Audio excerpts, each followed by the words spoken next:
بسم الله الرحمن الرحیم. همونطور که خبر هستین ما درباره مباحث و مطالب مهدویت را شروع کردم که بسیار یک اهم و صحیح موضوع، یک امپورتنت موضوع هست.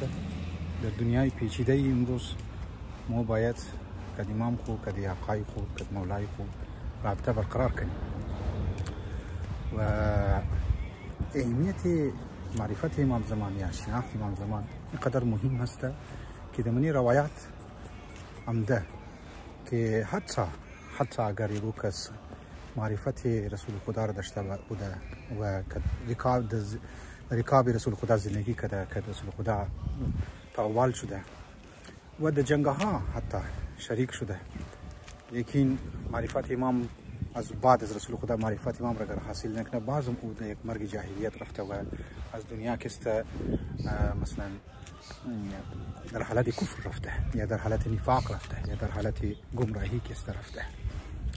هر کسی که معرفت رسول خدا را حاصل کرد و معرفت امام را حاصل نکرد، معنیش است که او اصلا معرفت رسول خدا را نفهمیده.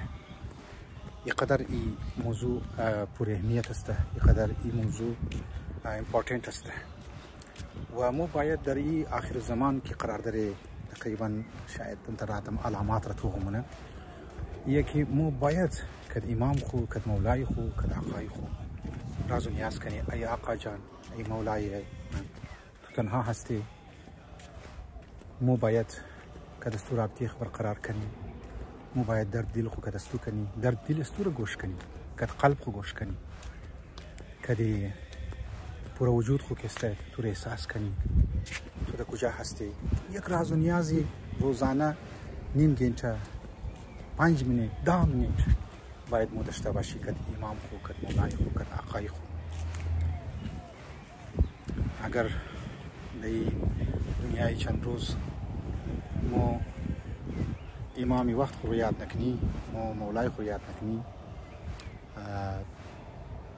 دیگه واقعا بسیار جای افسوس و بسیار جای نگرانی است که مولای خو یاد نمونی، آقای خو کسته یاد نمونی. قدر امپورتنت است که من مات ولم یعرف امام زمانه مات میتة جاهلیه. رسول خدا فرموده که کسی که از این دنیا بوره و امام وقت خو نشناسه، گویا مرگ از او یک مرگ جاهلیت است.